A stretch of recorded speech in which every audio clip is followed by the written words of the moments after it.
श्री शिवाय नमस्तुभ्यम। ओम श्री पितृदेवाय नमो नमः। अब पितृपक्ष के कुछ ही दिन बचे हैं। दसवीं एकादशी, प्रदोष, मासिक शिवरात्रि। जब भी समय मिले बड़े सरलता पूर्वक से अपने पितरों की मुक्ति के लिए और घर में महादेव की असीम कृपा हो, बच्चों की नौकरी, विवाह, पुत्र रत्न की प्राप्ति के लिए बड़े सरलतम तरीके से आप सभी को प्रयत्न करना है कि आप इस सरल से कार्य को कर पाएं। ज़्यादा समय न लेते हुए आरंभ करते हैं वीडियो। पूज्य गुरु जी द्वारा अपनी पिछली कथाओं में बहुत सारे उपाय, पितरों के निमित्त उपाय, धर्म बता रखे हैं जो कि अद्भुत स्वरूप में सुख देने वाले होते हैं। कब कैसे उपाय करें, ध्यान से सुनिएगा। इससे पहले आप सभी से छोटी सी प्रार्थना है, आपने चैनल को सब्सक्राइब नहीं किया है तो प्लीज़ आपकी मदद की बहुत ज़रूरत है। आप चैनल को सब्सक्राइब कर वीडियो को लाइक करें। कमेंट में श्री शिवाय नमस्तुभ्यम लिखना ना भूलें। पूज्य गुरु जी कहते हैं ये उपाय खास तौर पर जिन बच्चों के जीवन में बहुत परेशानियां हैं, पति बच्चों की परेशानियां हैं, घर में वास दोष, पितृ दोष लगा हुआ है, उनके लिए करना है। पूज्य गुरु जी कहते हैं कि काली तिल को पीसकर अपने घर के मटके के पास आपको रख देना है। जी हाँ, एक रात्रि काली तिल पीस लीजिएगा।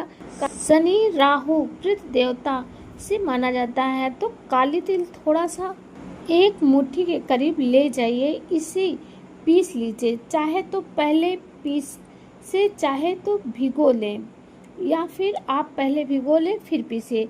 रसोई घर में मटका है या कोई भी वस्तु घर में लगी हुई है, आरओ है वगैरह, एक लंबी बाती का दीपक लगाएं। रसोई घर में पितरों का आवागमन होता है, कहा जाता है। पूज्य गुरु जी कहते हैं कि पितृ देवता वहाँ विराजमान होते हैं, तो एक लंबी बाती का सबसे पहले दीपक लगाएं और काली तिल पीस कर रख दें। फिर आपको जब भी समय मिले, एक दिन 2 दिन पूरे घर में घुमाएं और अपने घर के सभी सदस्यों का स्पर्श करा लीजिए। और ख़ास तौर पर वह व्यक्ति जो अधिक परेशानियों से जूझ रहा है, नौकरी मिल नहीं पा रही है, बच्चों के प्रति दोष हैं, परिवार में छोटी छोटी बातों पे लड़ाई झगड़े होते हैं, हर स्वरूप में व्यक्ति परेशान रहता है, तो उस व्यक्ति के हाथ से इन 3 वृक्षों में से किसी एक वृक्ष के नीचे पिसा हुआ काली तिल और एक दीपक ले जाकर समर्पित कर देते हैं, तो गुरु जी कहते हैं कि दोष तो खत्म होता ही है, साथ ही जीवन में सुख आने के रास्ते खुलते हैं और 9 ग्रहों की दशा सुदृढ़ हो जाती है। 3 वृक्ष के वट का पेड़, पीपल का पेड़ और बेलपत्र, 3 वृक्षों में से किसी एक वृक्ष के नीचे, क्योंकि यह देव तुल्य वृक्ष है और पितृ तुल्य वृक्ष है। एक गोलबत्ती का दीपक भी लगाकर जो आपने रात भर अपने घर में काले तिल मटके के पास पीस कर रखे हैं, उन्हें घुमा रखा है और जो घर के सभी सदस्य स्पर्श कराए हुए हैं, आपको 3 वृक्षों में से किसी एक वृक्ष के नीचे अपने सभी पितृ देव, इष्ट देवता और सभी देवताओं का ध्यान करते हुए समर्पित कर देना है। साथ के साथ दीपक भी जरूर से लगा दीजिएगा। ऐसा करते ही आपके जीवन में आने वाली विपत्ति दूर होगी, रोग, कष्ट, संकट, पीड़ा से मुक्ति मिलना आरंभ हो जाएगा। करके देखिएगा, हर स्वरूप में आपको सुख मिलेगा। तो आपको बताएं प्रथम उपाय। अब बात कर लेते हैं दूसरे उपाय की। यह उपाय भी पितृपक्ष में कभी भी किसी भी दिन किया जा सकता है। कब कैसे करें, ध्यान से सुने। यह उपाय भी अपने घर की रसोई में करना है, कहीं जाना नहीं है। पूज्य गुरु जी कहते हैं कि दिन 16 दिनों में किसी भी 3 दिन कर सकते हैं। पूज्य गुरु जी ने चावल की बहुत अधिक महत्वता बताई है। आप जानते होंगे कि गुरु जी कहते हैं कि थोड़ी सी दुर्वा, आप सभी को विशेष तौर पर दुर्वा और बेलपत्री रखनी है।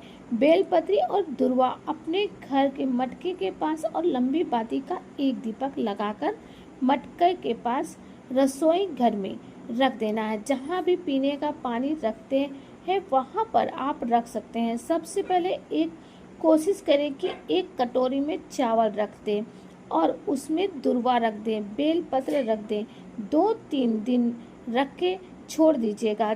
अब जब 2-3 दिन पूरे हो जाएं, उसके बाद जो है चावल, दुर्वा और बेलपत्र की जो कटोरी है उसे ले जाकर पहले तो पूरे घर में इसे घुमा लीजिएगा। उसके बाद जो बेलपत्र है और दुर्वा है उसे शिवलिंग पर चढ़ा दीजिए और जो चावल है उन्हें चिड़िया कबूतर को खाने के लिए डाल दीजिए।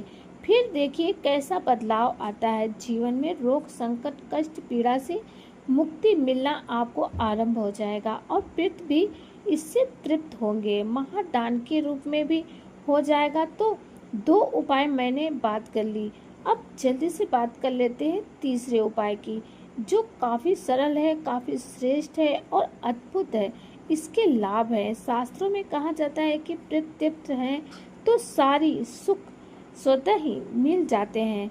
तो इस उपाय में भी आपको चावल के दानों का ही प्रयोग करना है। यह उपाय गुरुजी ने उनकी कथा जो चल रही है वहाँ पर बताया है। पूज्य गुरुजी कहते हैं कि जब तृप्त होते हैं तो परिवार में रोग, संकट, पीड़ा का नाश होता है। तो पितृ पक्ष की किसी भी दिन में 2 चावल के दाने शिवलिंग पर चढ़ाएं। एक तो माता अशोक सुंदरी के स्थान पर और दूसरा सीधे शिवलिंग पर। जी हाँ, 2 चावल के दाने चढ़ाने हैं। उसके बाद बचा हुआ जल का लोटा आपको माता अशोक सुंदरी से चढ़ाते हुए शिवलिंग पर चढ़ा देना है, किसी और स्थान पर नहीं चढ़ाना। अशोक सुंदरी माता से जल चढ़ाना है और शिवलिंग पर जल चढ़ा देना है। पितृ दोष इससे मिट जाता है, पूज्य गुरुजी कहते हैं, और पितृ भी तृप्त हो जाते हैं। तो ये 3 उपाय हैं, इन्हें कभी भी आप कर सकते हैं। सभी उपाय अपने आप में परम सुख प्रदान करने वाले हैं, सहायक होते हैं। साथ ही साथ आपको बता दें कि पितृ पक्ष कोई साधारण दिन नहीं है। यकीन मानिए, अपने अपने पितृ को प्रसन्न कर लिया तो साल भर आप संपूर्ण सुख पा लेते हैं। ऐसा आप जान लें, क्योंकि पितृ प्रसन्न होते हैं तो घर में सुख समृद्धि होती है। आपके घर की सारी अड़चनें स्वतः ही खत्म हो जाती हैं। तो घर के दरवाजे पर एक एक चुटकी आटा जरूर से डालें। शाम के समय, सुबह भी डाल सकते हैं, ताकि पितृ देवता उन्हें ग्रहण कर ले, आपको सुख समृद्धि आशीर्वाद दें। तो आप सभी को वीडियो समझ आ गया होगा। बहुत ही सरल और उत्तम उपाय है, सुख प्रदान करने वाला उपाय है। आप सभी इन उपायों में से किसी एक उपाय को करिएगा जरूर। आप सभी से प्रार्थना करते हैं, आपने अभी तक चैनल को सब्सक्राइब नहीं किया है तो प्लीज़ आप सभी की मदद की बहुत ज़रूरत है। आप सभी मेरे चैनल को सब्सक्राइब करें, वीडियो को लाइक करें, कमेंट में श्री शिवाय नमस्तुभ्यम जरूर लिखें। महादेव जी आपकी सारी मनोकामनाओं को पूर्ण करें। श्री शिवाय नमस्तुभ्यम।